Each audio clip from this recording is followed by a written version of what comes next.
Baiklah, dalam video ini saya akan menjelaskan sedikit mengenai aplikasi SPSS. Aplikasi SPSS adalah sebuah program komputer yang digunakan untuk membuat analisis statistika.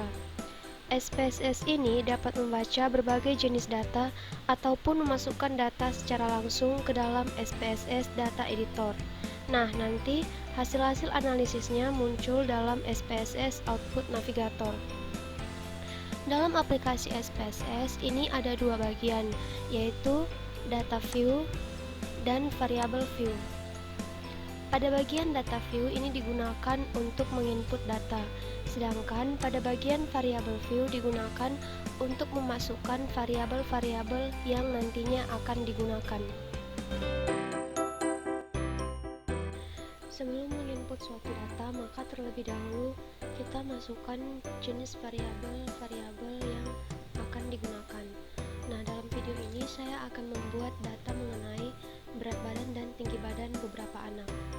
Maka variabel pertama yang saya masukkan adalah nama. Kemudian yang kedua berat badan. Di sini saya menggunakan variabel BB.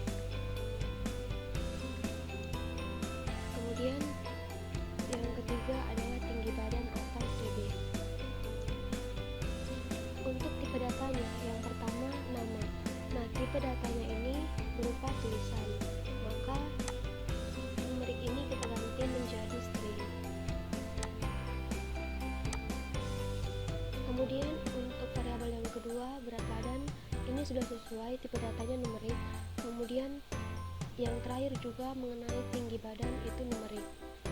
Kemudian pada kolom desimal, untuk data string ini kita tidak menggunakan angka, maka desimalnya itu tidak ada.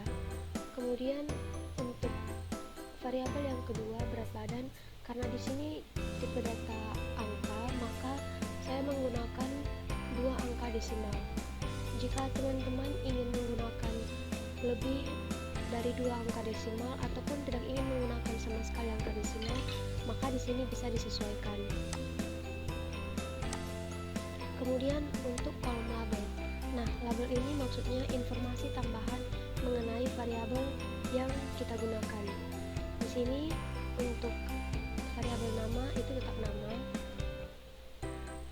Kemudian berat badan di sini bisa langsung kita tulis ya. Dan yang terakhir TB atau tinggi badan.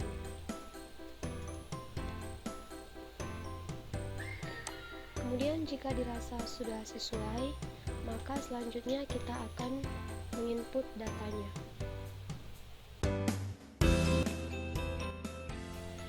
Selanjutnya setelah kita masukkan jenis variabel yang digunakan, maka kita tinggal menginput datanya. Nah, bisa dilihat pada bagian data view di sini sudah langsung tertera jenis variabel yang sebelumnya sudah kita masukkan.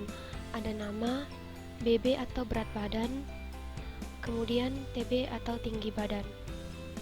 Nah, di sini saya akan langsung masukkan data-data respondennya. Yang pertama Andi.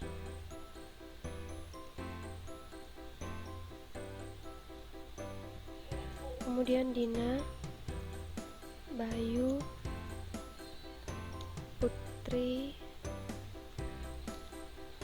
Dimas, dan Sari. Untuk berat badannya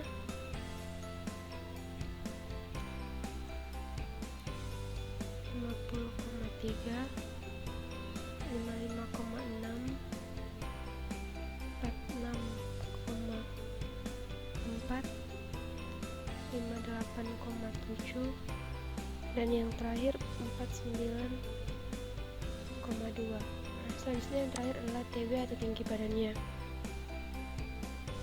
70,2, 152,5, 168,3, 150,1, 169,6, dan yang terakhir 155,7. Nah, bisa dilihat di sini karena tadi desimal yang saya masukkan ada 2, maka di sini sudah langsung otomatis muncul dua angka desimal. Selanjutnya, untuk mengolah data-data yang sudah dimasukkan ini, kita bisa menggunakan menu yang ada pada aplikasi SPSS seperti Edit, View, Data, Transform, Analysis, Direct Marketing, dan lain sebagainya. Nah, di sini saya akan menjelaskan sedikit mengenai menu-menu pada SPSS. Yang pertama untuk menu data. Nah, menu ini dilakukan untuk perubahan data seperti mengurutkan data, memisahkan isi file dengan kriteria tertentu, menggabungkan data. Kemudian untuk transform itu digunakan untuk menghitung variabel data, mengubah data, ataupun meranking data. Kemudian menu analis digunakan untuk mengolah statistik deskriptif, regresi, korelasi, dan lain sebagainya. Kemudian selanjutnya untuk menu graphs itu digunakan untuk menampilkan data yang berbentuk grafik, kemudian histogram, scatter diagram, dan lain sebagainya. Dan menu-menu lainnya digunakan sebagai menu pelengkap dalam pengoperasian SPSS, digunakan untuk menampilkan informasi variabel, mendefinisikan ataupun menampilkan variabel data, dan lain sebagainya. Nah, demikianlah video saya ini. Semoga semua dapat memahami.